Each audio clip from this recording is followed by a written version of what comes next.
That's also where the opposition should stand on this issue, Yeah. diba? Kasi ang laki ng debate ngayon. May mga opposition na never Marcos.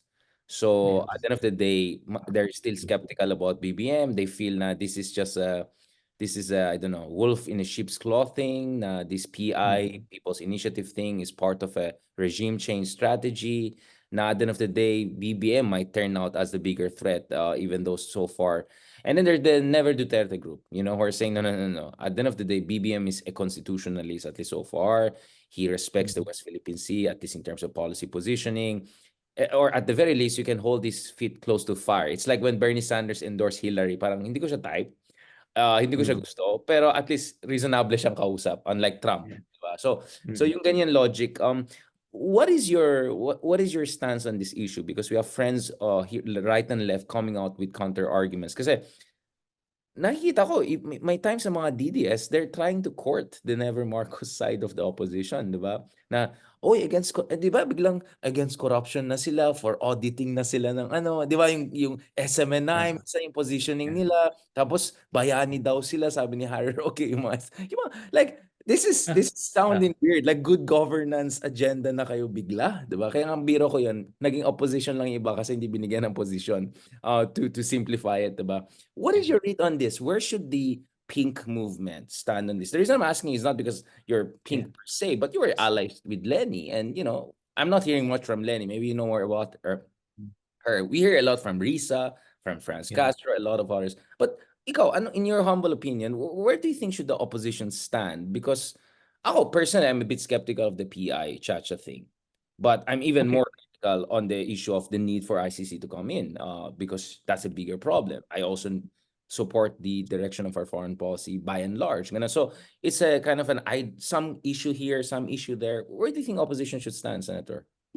Well, ganito, no? Sa amin, sa Magdalo Group, hinimay na namin to, and we defined saan ba yung national interest dito. Okay, dito sa existential issue of the attempts of the Dutertes to oust the Marcos administration, maliwanag dito yung national interest na dapat matapos ng Marcos administration yung term niya until 2028.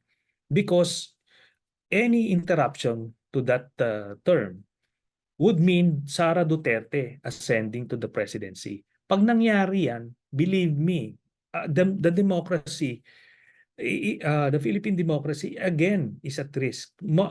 Baka mawala na yung 2028 elections. Iba yung temperament ng Dutertes, and iba pa yung temperament ng Sara Duterte, na which could be worse, in the sense na wala itong sense of humor, tsaka may shorter temper ito, no? So kumbaga, shorter fuse. So ito Less yung confidence, unlike yung dad niya na may humor, may ganon. audacity.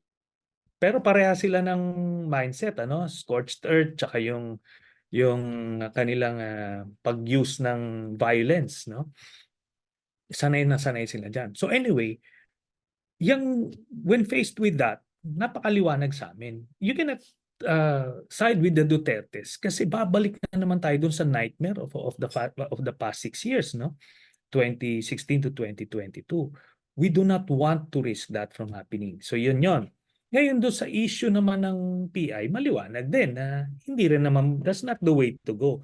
Ako, I'm also in favor of amending some provisions of the Constitution, but may ways to do that. And I think itong resolution of both houses approach is the way to go kasi you can deal with the amendments on a piecemeal basis, no? Parang amended to so that pag nagplebisito, alam ng mga tao kung ano yung pinagbobotohan nila, hindi yung wholesale revision, no?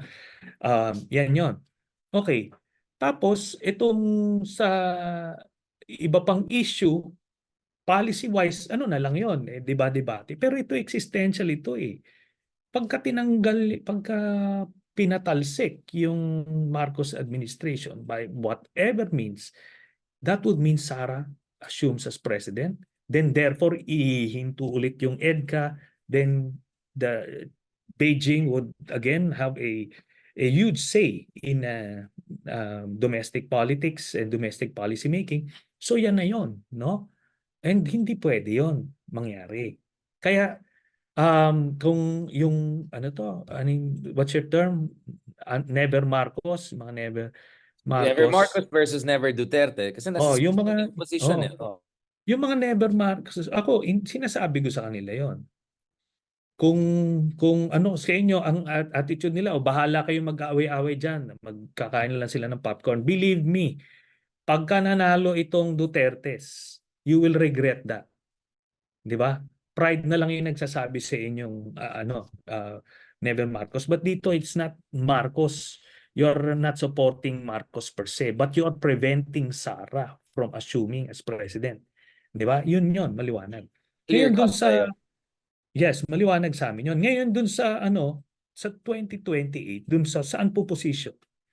Dapat mag-prepare na lang yung 2028.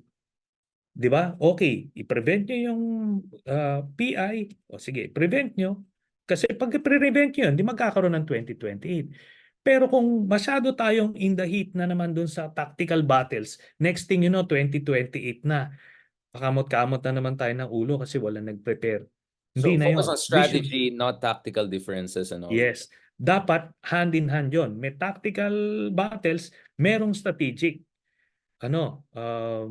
preparation, 'di ba? So yun dapat imbis na nag-aano na. Kaya in that regard, i-segue ko lang. That's why I'm already convincing members of the Pink movement to start promoting or pushing for Risa Ontiveros as the new leader ng Pink movement kasi I believe siya talagang siya, hindi siya bumibitaw, no? Hindi yung pag natalo ka bumitaw ka na sa national as if the world stopped nung natalo ka, hindi ganoon. Tuloy-tuloy yung problema and Senator Risa is there, no? And kumaga, she's doing the right things, the right things that a leader of the opposition should do. I mean, Yeah. I think a good news because I just confirmed kanina lang that there are a number of unpublished surveys that show na Sara is no longer the lead. That actually Rafi Mhm. Tulfo has overtaken her in 2 quarters, not 1 quarter, but two Mhm. quarters already. Now, of course, you would say that, oh, may marami dyan, ayaw rin kay Tulfo. Of course, we can have a long conversation about Tulfo. But for me, actually, that opens the field, right? Because that Yes. means the 60% unit team no longer exists, as if it ever existed. But if Sara is just getting around 20-25% 30%, that's the same number she had in 2021. And if Tulfo is getting now 30% or more, then that means there's still 40% plus up for grabs. And perhaps this opens the space for a third candidate for Riza Ontiveros or even some team up. I don't know. Would you think a Yeah. Tulfo Riza team up also could make sense? I mean, I'm just throwing out these scenarios Yeah. because I want people to imagine new horizons. Na hindi pwede popcorn Yes. lang tayo forever. Because at some Yeah. point, you're gonna be the popcorn of other people. If puro popcorn ka lang, ikaw maging ulam at some point. So I really Yeah. appreciate yung sinasabi nyo. Don't forget, eye on the ball. Eye on the ball. And ako, I would like to validate yung yung information mo about the unpublished service because our own Magdalo survey, which concluded last week, validated that information. Tulfo is also Lamang, number one. oo, Yeah, lamang si that's it. Tulfo. And at yung with just less than 2 weeks ng open war between the Dutertes and the Marcos, talagang tinamaan yung mga Dutertes. And yun sa ICC question namin, yung ICC question nga namin is more direct, na ano ang inyong opinion sa nalalapit na pag-aresto kay Rodrigo Duterte ng ICC, International Criminal Court, ganyan. Ang choices, sang-ayon, hindi sang-ayon, at walang opinion. Ang yung sang-ayon nag-increase siya from 13% to 18%. Tapos yung di sang-ayon bumaba siya from 33 to 31, no? Na narrowing gap in just less than 2 weeks. And yung walang opinion, ito kasi yung refuge the thing about Filipino respondents, Filipino voter is Pa-safe. kailangan meron kang refuge para sa kanya kasi hindi niya baka samain siya dun sa totoong sentimento niya. Oo. So that is the walang opinion. Kasi maliwanag naman kung Kung talagang maka-Duterte ka at ayaw mong maaresto siya, sabihin mo yung di ka sang-ayon. It's there. The choice is there. Pero bakit walang opinion sinabi mo? Because you don't care at all about Mr. Duterte.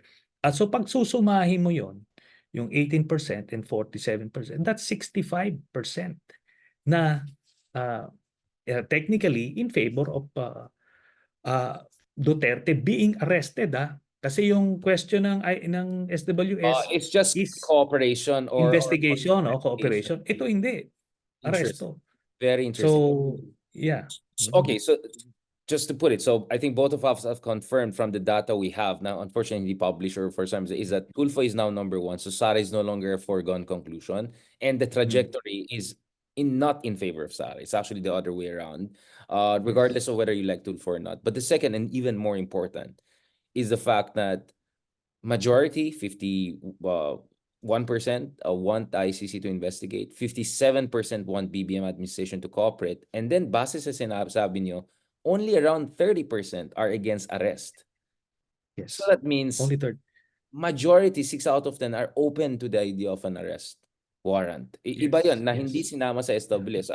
I really appreciate this intervention because these are numbers, these are data, this is the reality. Hindi yung sa social media, hindi yung sinasabi ni Boljak TV, whatever. Yung mga, we're talking about systematic numbers that we have there, right? Yes. And probably they also know about it, no? The other side. I Yeah. think they're not, And they know this.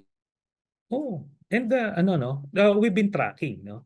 The last survey we conducted last August. So ngayon, January, so basically 6 months after, tinitignan namin. So habang tumataas yung awareness about the ICC, tumataas yung in favor, tapos bumababa yung ano. And the bulk nito is in Mindanao nung mga ayaw, no? But Luzon, Visayas, basically ano na siya, pwede na siyang isuka, no? Kumbaga sinusuka na siya or willing silang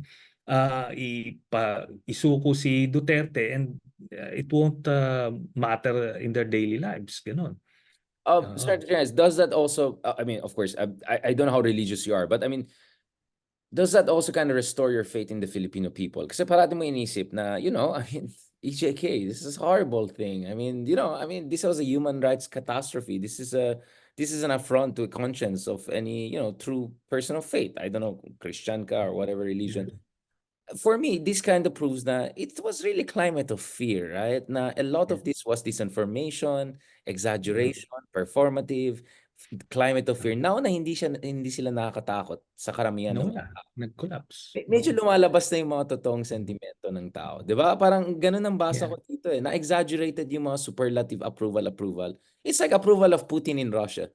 Do you think Yeah. anyone in his right mind, pag tinawag mo sa, sir, what is your opinion of Putin? Like, there's no reason. You're gonna say, I mean, yung mga nagsasabi no, sobrang tapang mga yan. Kasi, di And ba? I mean, yeah. same with kunyari sa North Korea. I can imagine 99.5% ang approval rating niyan. Makalampas Kumbaga, 100%.